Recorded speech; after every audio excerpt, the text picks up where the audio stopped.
speak with you about 3 topics. Number 1, my personal journey with scoliosis. Number 2, my efforts to help the larger scoliosis community. And number 3, my proposed solutions for how you can help me spread scoliosis awareness. Okay. First, I'd like to tell you about what scoliosis is. Scoliosis is a sideways curvature of the spine in which your spine curves into an S or a C shape. It can range from mild to very painful and debilitating, requiring surgery, bracing, or physical therapy. Scoliosis can develop from a growth spurt, or it can be the effect of another condition. Some people are also born with scoliosis. I should stop you to say my family, I have a number of, I think probably relatively from mild to moderate. My mother has scoliosis. I have a couple of siblings who have it as well. Thank you for sharing that. Yeah.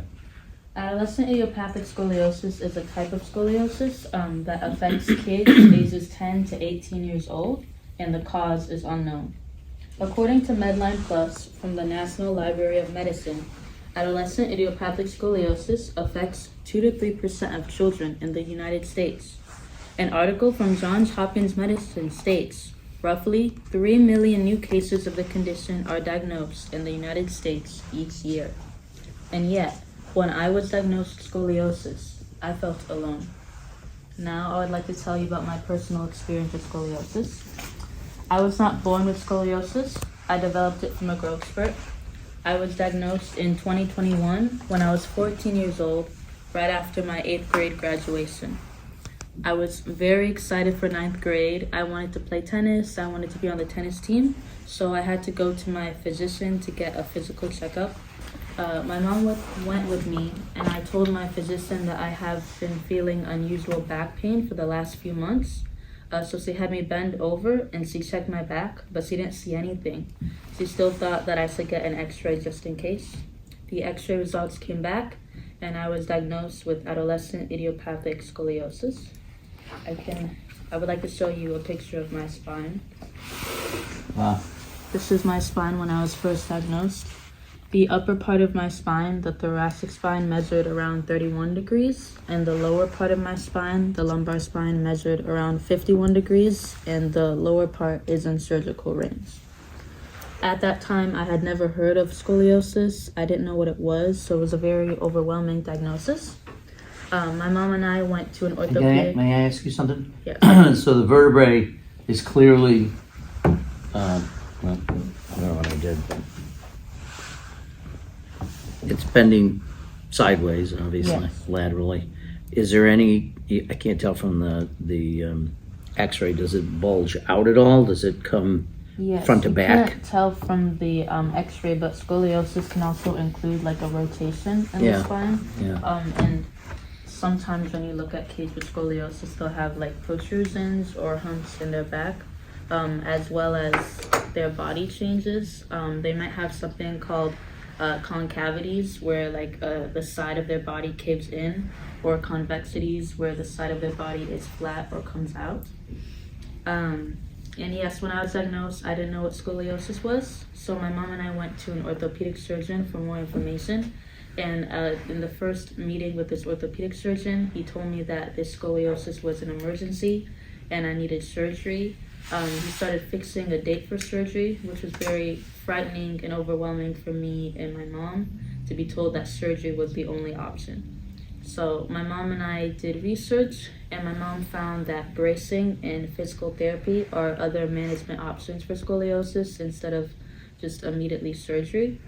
I educated May I ask what the surgery would involve? Would it be, it's obviously straightening the spine. Is it putting rods in to straighten it and keep it straight? There are different types of scoliosis surgery, but the one that this surgeon was referring to was spinal fusion. That's the more popular type, where rods are put in and fused to your spine, and that's a lot more permanent. Yeah. So if there are complications, you can't really fix it. Yeah.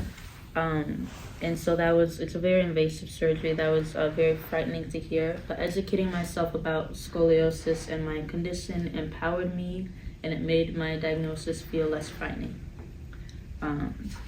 So I wore a back brace 22 hours a day. A back brace, I have a picture here. It's this plastic brace called a WCR brace. and when they make it, it's molded to fit your body and fit your curves. So it's meant to de-rotate your spine and push your curves in a certain way to try and straighten it. So even though it looks like it's it's made of some kind of plastic or something? Plastic, and there are Velcro straps on the front to make it tighter. Yeah, but it's not uniform. I assume are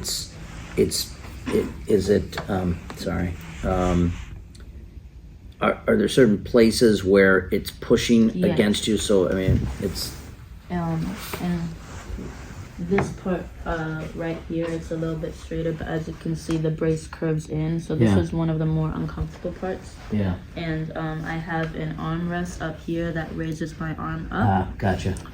So everyone's brace is different because based on everyone's their- spine is different. Yes. Understand. So I also did physical therapy and yoga every week. And due to my scoliosis and my curvature, I suffered 24/7 constant back pain, which my doctors couldn't explain because they said that scoliosis isn't supposed to cause pain.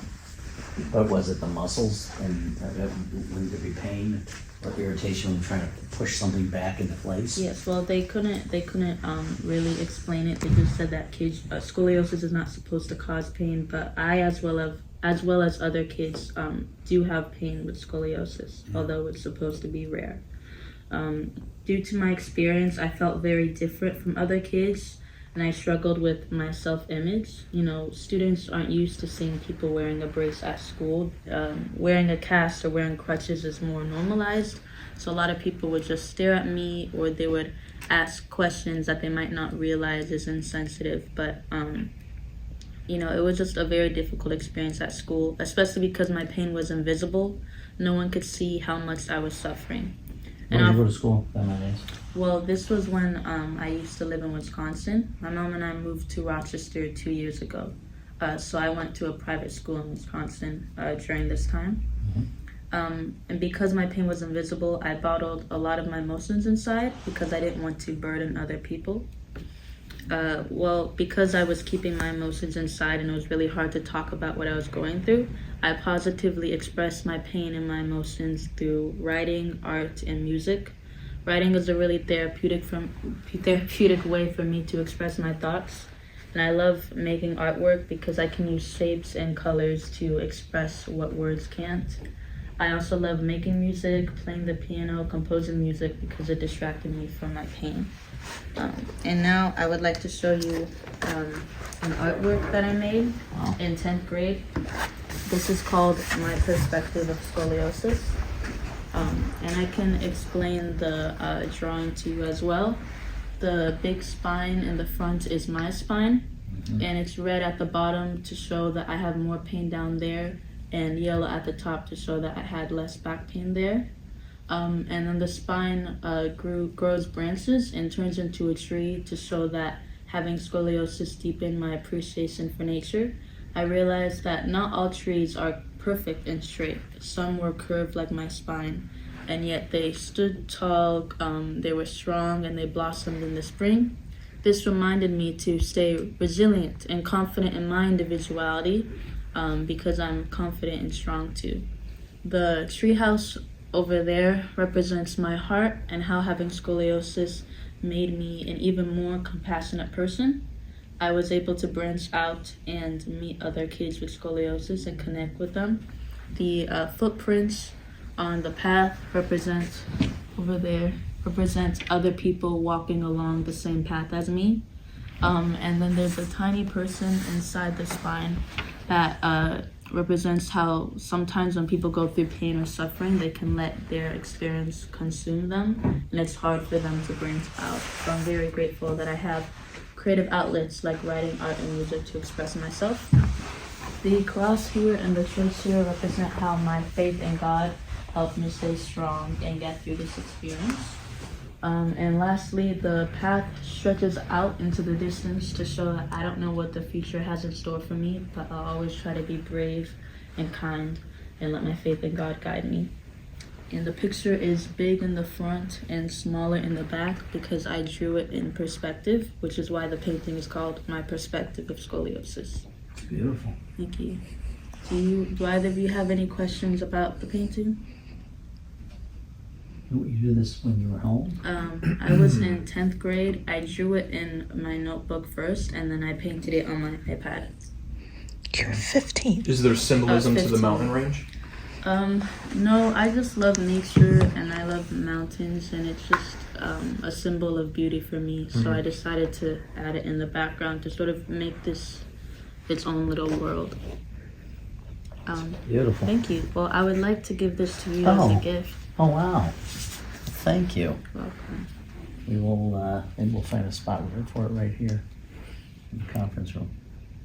But yes, using creative outlets helped me adopt a new perspective of my situation and allowed me to embrace my scoliosis. Through physical therapy and yoga, I became friends with other kids who have scoliosis, and meeting other kids who knew what I was going through, it validated my experience and my emotions. I could talk to them about things that I couldn't talk to other students about.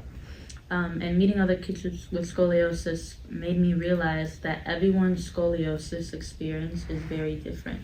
Our curves are different, our experiences at schools are different.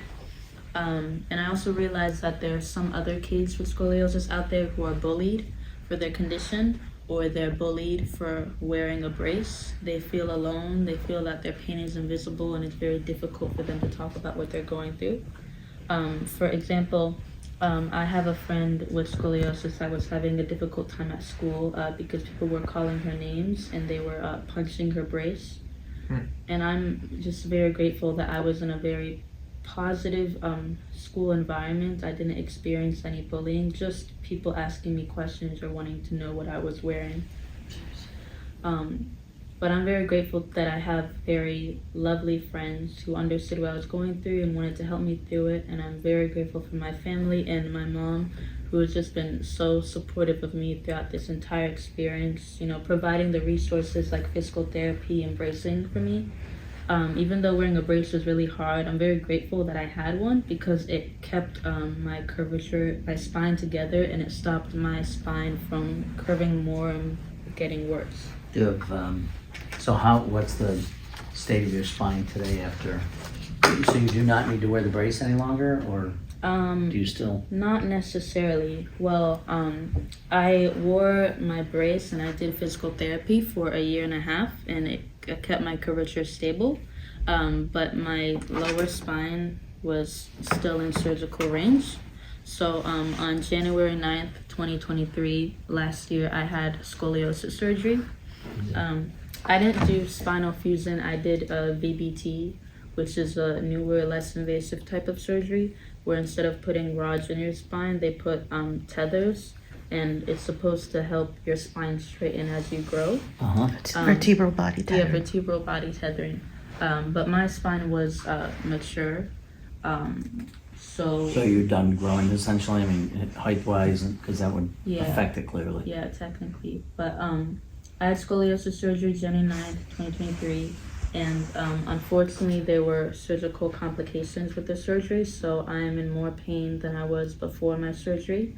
And I have pain in more places, in my hips, my neck, my legs. There are, a lot of complications. And after my surgery, I had to sit in a wheelchair for 5 months. I couldn't walk, and I missed the second half of 10th grade.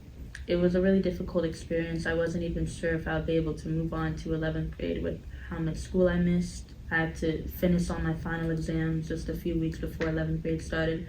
It was a really challenging experience, but it also made me realize how resilient I am.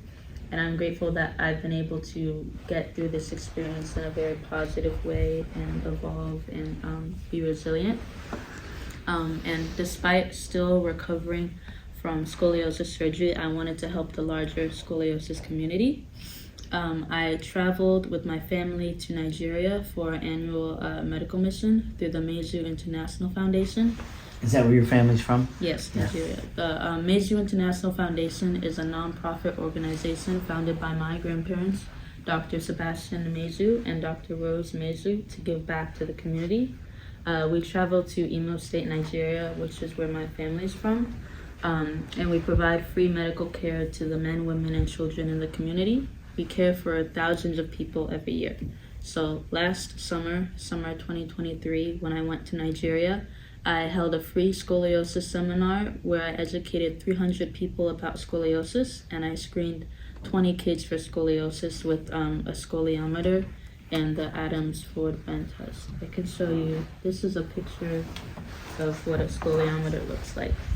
And the way it works is that when someone bends down, you line the scoliometer on their spine, Yeah. and then you move the scoliometer across their back, and this circle in the middle will move left or right, and it measures the rotation of someone's spine, which an orthopedic surgeon can use to estimate the curvature degree. And these are some pictures of us in Nigeria. This is me, my mom, our family, and all the volunteers we have. This is me again. This is me at the medical mission, and this is me at my scoliosis seminar. Wow. So I was just really inspired by what I saw so many other kids with scoliosis going through, and I wanted them to know that they weren't alone. And so in October 2022, I founded a project called the Finding Scoliosis Kindly Project. Before your surgery. Before my surgery, to raise awareness for scoliosis globally, to educate people about the physical and emotional effects of scoliosis, as well as to advocate for early screening and management of scoliosis. And I have some pictures. This is a picture of the t-shirt. I have a t-shirt fundraiser as a part of my project, which raises money for free scoliosis screening in underserved communities. This is the front of the t-shirt. It has my scoliosis art as well as lines from my poetry about scoliosis. You want to read what he says? Yes, so this says, "My spine transforms into a tree with protruding branches that bear fruit." And this is a picture of a curved tree that I drew. And then on the back it says, "In its imperfect curved form, my spine stays strong." And this is a picture of a spine that I drew. My project also includes an educational research survey that I made to assess the general knowledge of scoliosis and to educate people about the condition and how it affects people. This is the logo for my project. I drew this as well. So yes, my spine is still curved, and I still have pain from my surgery, but I think that, bracing, doing physical therapy, doing surgery has only allowed me to stay connected to the scoliosis community, and to be able to help people with my insights and my experience. Will you have to have additional surgery, or do you expect you will?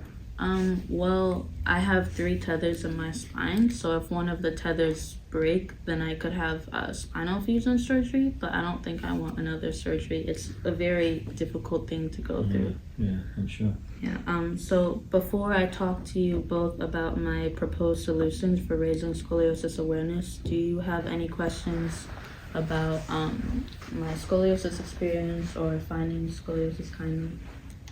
So the Finding Scoliosis Kindly, what is that hosting seminars? Yes, on June 29th, I have an educational symposium here in Rochester to educate the community about scoliosis. This is the flyer for the event. The mayor of Rochester will be attending, and we will have a panel of medical experts, which includes an orthopedic surgeon and a pediatrician from the University of Rochester. They'll be educating people about the condition. We'll have free scoliosis screening for kids. We'll also have an art and writing workshop led by me to teach kids how to express themselves creatively. We'll also have a yoga and a physical therapy workshop so people can try them and see how kids use it to manage their scoliosis. And we'll also have a scoliosis seminar and a poetry and art presentation by me. So it's a free public health event to educate the community about scoliosis. I also hope to hold it every year. Tell him the other parts of FISC project, the research. Yes, the other parts of this project. So we have the scoliosis screening in underserved communities, including Nigeria. the educational survey, the t-shirt fundraiser, and in April 2024, I started the Finding Scoliosis Kindly Club at my school to raise awareness for scoliosis and to teach kids how to express themselves creatively and positively. We had a music concert. I organized a music concert to teach people how music can help you express yourself. So we had some musical performances of students who wanted to share their love for music. And a few days ago, we had an international service project where my classmates and other students at school made positive cards for kids at an orphanage in Nigeria. The Major International Foundation also supports this local orphanage called Angela Orphanage. So every year, a way that I get my classmates involved in the International Service Project is by making these cards, and I deliver them when I travel to Nigeria in July. So I'm very glad that I've been able to start the club to get my other students engaged in service projects to help them understand the effects and the importance of scoliosis, as well as the importance of expressing yourself, because I think using creative outlets is a healthy, positive way to express whatever you're going through, because even if you don't have scoliosis, we all have invisible problems and struggles that we're going through.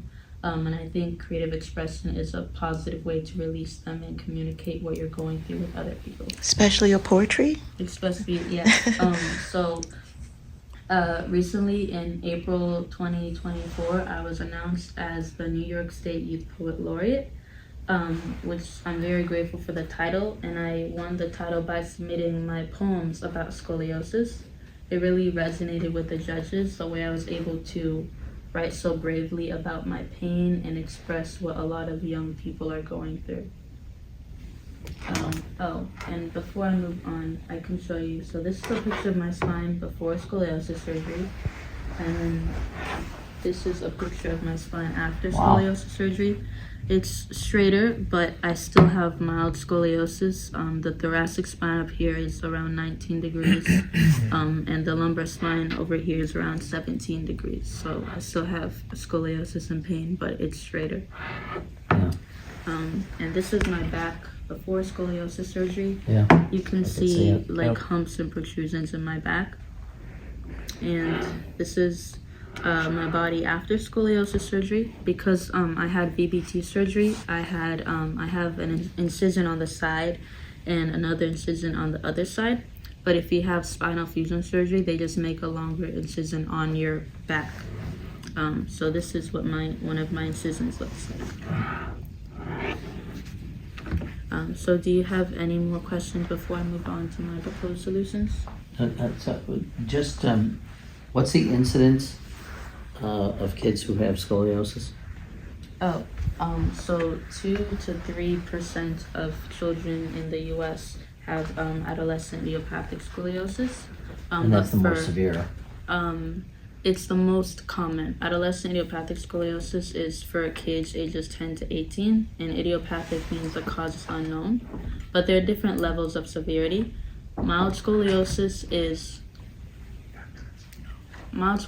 is usually 10 to 25 degrees. 25 to 40 is moderate, and then 45 degrees or higher is severe. So I would like to talk to you about my proposed solutions for raising scoliosis awareness. The first one is I would love for you to help me advocate for the proclamation of June as Scoliosis Awareness Month in Rochester, and then the state of New York, and hopefully push for it nationally. The National Scoliosis Foundation and the Scoliosis Research Society are campaigning for June to be Scoliosis Awareness Month. And I think this is important to have because it will highlight the effect of scoliosis on kids, educate people about the condition, and celebrate the strength and resilience of the scoliosis community. It will also encourage families to get their kids screened for scoliosis and foster a safer environment for kids with scoliosis with more compassion and understanding, so people will be able to better support them, whether it's supporting their needs or helping them with accommodations at school. Now, why don't pediatricians routinely look for scoliosis in annual physicals? Well, they're supposed to, but not all doctors do. Like, throughout my childhood from elementary to middle school, I was never screened for scoliosis when I was living in Wisconsin. It was only when I was entering ninth grade, and I told the physician that I was having back pain. So they should be screening for scoliosis, but not all physicians, not all pediatricians do that. Got it. Okay. So the second proposal I have is updating the New York State policy for scoliosis screening in schools. I understand that there's already a current policy by the New York State Education Department, but those guidelines are from 2018, and I believe that it should be updated to more efficiently identify scoliosis early and prevent it from getting worse. So the overview of my changes are as follows. Unless a student has an approved religious exemption or a health condition that prevents them from being screened, as mentioned in the current New York scoliosis screening guidelines on page 8, all students, boys and girls, from 5th grade to 12th grade should be screened for scoliosis in school once every year with a scoliometer, whether they were previously screened by a doctor or not. So currently in the guidelines, it says only girls in 5th and 7th grade and boys in 9th grade should be screened. I'm saying that we should expand that to 5th grade through 12th grade and for boys and girls. One, because adolescent idiopathic scoliosis affects kids ages 5th grade through 12th grade, and the current guidelines don't fulfill that age range. Also, scoliosis is more prevalent in girls than boys. Even the New York scoliosis screening guidelines state that curve progression occurs at rates 7 to 8 times higher in girls than boys. Wow. With this in mind, I don't think it's right that only boys in 9th grade should be screened, because even though girls experience puberty earlier, which is why the current guidelines say 5th and 7th grade for girls, it might not be detected in middle school. Like my scoliosis wasn't detected in middle school. So the solution to that is that both boys and girls should be screened for scoliosis in 5th through 8th grade. The second issue is that only kids who are screened at school are those who are not previously screened by a doctor. That's what the guideline says. It says a student should not be screened at school if they have a scoliosis screening noted on their health certificate, or if they have a provider-documented diagnosis of scoliosis or other spinal abnormality. I think the problem with this is that if a child was screened for scoliosis and they don't have scoliosis, that doesn't mean that they can't develop it later in life. The Children's Hospital Los Angeles says that curves typically progress at a rate of 1 degree a month during the adolescent growth spurt, and in just like 2 months, 3 months, like that's a lot of progression. I have a friend who had moderate scoliosis 2 years ago, and now 2 years later, she's looking at scoliosis surgery because her curvature has progressed that fast. And she was doing everything she was supposed to. She wore a brace, she did physical therapy, and it still progressed rapidly. So I think having all kids get screened at school, whether they were previously screened by a doctor or not, is important to track the progression. And because even if you don't have scoliosis, you can develop it later in life. So I have 4 issues. This is the third one. In the guidelines under the screening procedure on page 13, the guidelines state that if a scoliometer is available and the examiner is trained in the use of a meter, a measurement should be taken of students showing signs of a curvature. Basically, it's saying that using a scoliometer is optional. And I think that using a scoliometer and scoliosis screening should be mandatory. Schools should be given access to a scoliometer to use. And this is really important because without using a scoliometer, then when the child bends down, you can only observe the physical characteristics of their body to determine if they may have scoliosis, like uneven hips or uneven shoulders or humps. And when you observe the characteristics of a child, they may not show signs of scoliosis, but they may still have it. For example, when I was diagnosed, my physician told me that I look straight, I look even. Like someone could look at me, and they wouldn't know that I have scoliosis. The only way that you can tell is by using a scoliometer, which, like I said before, measures the rotation of the spine, or getting an x-ray. So I think it's important that examiners use a scoliometer so that way they'll still be able to identify potential scoliosis and not only based on physical characteristics. And it's a non-invasive. And it's a method. non-invasive process. And the fourth issue that I have is whether scoliosis screenings should be mandatory in public or private schools. I believe that regardless of what is in the current guidelines, scoliosis screenings should be mandatory in all private and public schools in New York because kids with scoliosis exist in both private and public schools.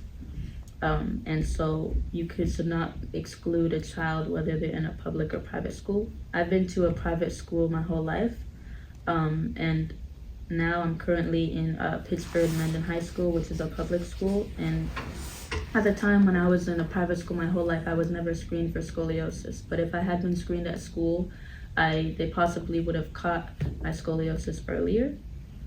So I think that all kids should be screened for scoliosis.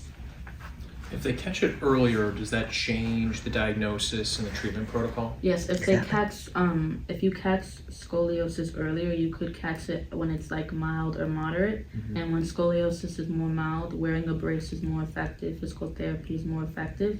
And if you catch it earlier, you can prevent the curvature from getting worse, because if it gets worse, like in 45 degrees or higher, then you need to have surgery. And surgery is a very invasive, permanent, frightening procedure for kids to go through. And I think catching scoliosis early is more effective, and it limits how long a child needs to go through unexplained pain. A lot of children walk around without knowing why they're in pain, without knowing why their body looks so different, without knowing why they're shorter than their classmates, and it's very destabilizing, especially when you're a kid going through middle school and high school, and a lot of kids are, judgmental and you want to fit in. And when you don't fit in and you don't know why, that can be very frightening. So being able to be diagnosed with scoliosis, being able to put a label on it, and educating yourself about why this is happening to you, that is so important. That was so important to me, and I think it's very important for other kids to get screened early. And another reason why it's important to get screened early is because some adults are diagnosed with scoliosis only in adulthood. And when you're an adult, bracing is not effective, surgery is not effective. It's more effective when you do when you're younger.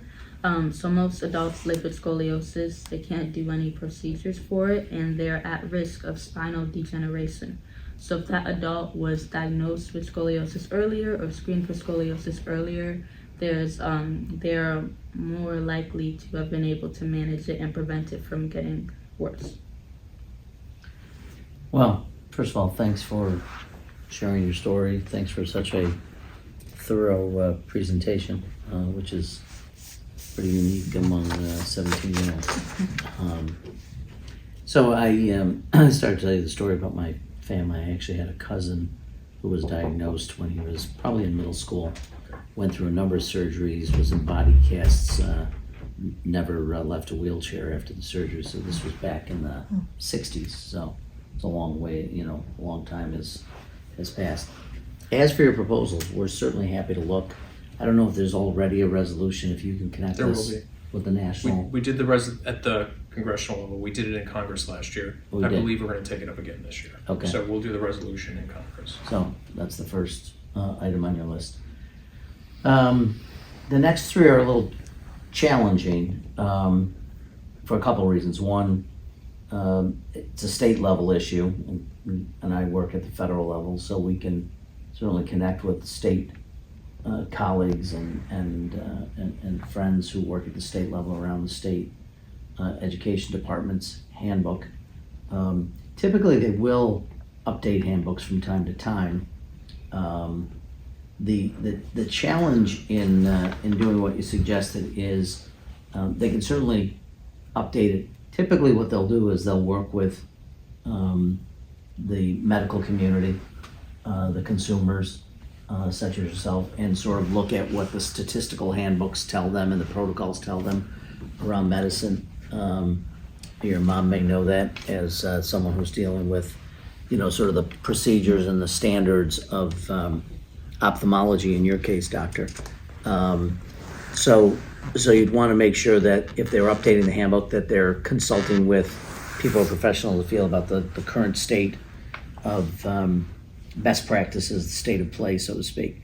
The other challenge is when you identify a particular way of doing a diagnosis, once you write that into a handbook or even into law, even as advances are made, you may be stuck with using technologies that's outdated.